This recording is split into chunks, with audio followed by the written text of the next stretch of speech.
നമ്മുടെ മീൻകറിയൊക്കെ റെഡി ആയിട്ടുണ്ട് കേട്ടോ. കട്ടള മീൻകറിയാണ്, നല്ല ടേസ്റ്റോട് കൂടിയുള്ള മീൻകറിയാണ്.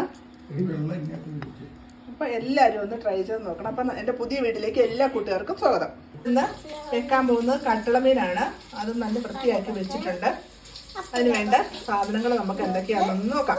ചട്ടി അടുപ്പത്ത് വെച്ചിട്ട് അതിലേക്ക് പച്ചമുളക്, വെളുത്തുള്ളി, ഇഞ്ചി, കറിവേപ്പില, ഉള്ളി, കുറച്ച് ഉലുവായും കൂടി ഇട്ട് നമ്മൾ റെഡിയാക്കി കൊണ്ടിരിക്കുകയാണ്. ചെറുതായിട്ട് മൂത്ത് വന്നപ്പോൾ അതിലേക്ക് നമ്മൾ ഒരു 2 ടീസ്പൂൺ മുളക് പൊടി നിറച്ചെടുത്തിട്ടുണ്ട്. നന്നായിട്ടൊന്ന് ഇളക്കി കൊടുക്കാം. മൂത്ത് വന്നപ്പോൾ നമ്മൾ തേങ്ങ, മഞ്ഞൾപ്പൊടി, ലേശം മല്ലിപ്പൊടി ഇതെല്ലാം കൂടെ അരച്ചാണ് ഇതിലേക്ക് ഒഴിച്ചു കൊടുക്കാം. മൂത്ത് വന്നപ്പോൾ നമുക്ക് ഇതിലേക്ക് വെള്ളം ഒഴിച്ചു കൊടുക്കാം.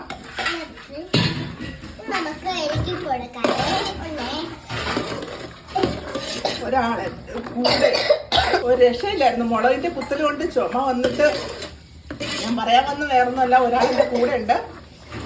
ഒപ്പം പറഞ്ഞുകൊണ്ടിരിക്കുക, സമ്മതിക്കുന്നില്ല. അപ്പൊ ആവശ്യത്തിന് വെള്ളമൊക്കെ ഒഴിച്ചു കൊടുത്തിട്ടുണ്ട്. ഇതിലേക്ക് നമ്മൾ 2-3 കഷ്ണം പുളി ചതച്ച് വെച്ചിരുന്നതാണ്, വെള്ളത്തിട്ട് വെച്ചിരുന്നതാണ്, അത് ഒഴിച്ചു കൊടുക്കാം. ഇതിലേക്ക് ആവശ്യത്തിന് ഉപ്പിട്ട് കൊടുക്കാം.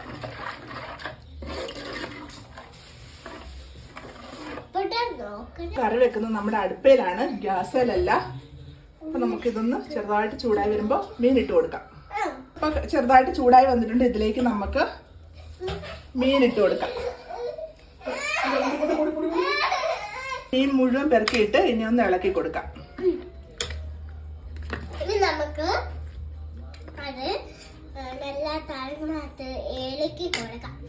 ഏലക്കായ ഒരുത്തി ഇവിടെ ഒന്ന് ഒരേ കാര്യം വിളിച്ച് പറയുന്നുണ്ട്. അവള് വീഡിയോ പിടിക്കാം, അവള് വീഡിയോ ചെയ്തോളാന്ന് പറഞ്ഞ് ഭയങ്കര പറച്ചില്ല, ഒരു രക്ഷയില്ല. അപ്പൊ നമ്മുടെ മീന് കുത്തിയിട്ടിട്ടുണ്ട്, അവിടെ ഇരുന്ന് വേകട്ടെ. നമ്മുടെ കറിയൊക്കെ തിളച്ചിട്ടുണ്ട്, നമുക്കൊന്ന് ഇളക്കി കൊടുക്കാം. ഒരു 10 മിനിറ്റ് കൂടെ ഇരിക്കട്ടെ. അപ്പൊ നമ്മുടെ കറി പറ്റും. ഓടി വന്നിട്ടുണ്ട്.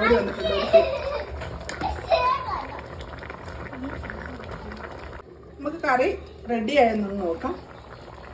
അപ്പം നമ്മുടെ കറിയൊക്കെ പറ്റിയിട്ടുണ്ട്. കണ്ടോ, നല്ല ടേസ്റ്റോട് കൂടിയുള്ള കട്ടളക്കറിയാണ് കേട്ടോ, വേറെ ഒന്നുമല്ല, കട്ടള. ഇപ്പം കടലിലെ മീൻ മേടിച്ചിട്ട് കുറച്ച് ദിവസമായി. കപ്പലിൻ്റെ കാര്യം പറഞ്ഞ പിന്നെ കടലിലെ മീൻ മേടിച്ചിട്ടില്ല, അതുകൊണ്ടാണ് ആറ്റുമീൻ വാങ്ങിച്ചേക്കുന്നത്. അപ്പോൾ ഈ സമയത്ത് വേണമെങ്കിൽ തിളച്ച് കഴിഞ്ഞപ്പോൾ ഉപ്പും പുളിയൊക്കെ ഒന്ന് നോക്കണം കേട്ടോ. ഞാൻ ഉപ്പും പുളിയൊക്കെ നോക്കിയായിരുന്നു, കറക്റ്റായിരുന്നു.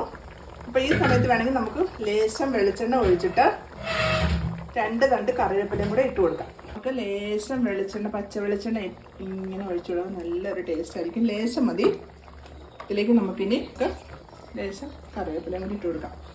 അപ്പം നമ്മുടെ കറി റെഡി ആയിട്ടുണ്ട്. എല്ലാവരും ഒന്ന് ട്രൈ ചെയ്ത് നോക്കണം കേട്ടോ. സൂപ്പർ ടേസ്റ്റോട് കൂടിയിട്ടുള്ള കട്ടളക്കറിയാണിത്.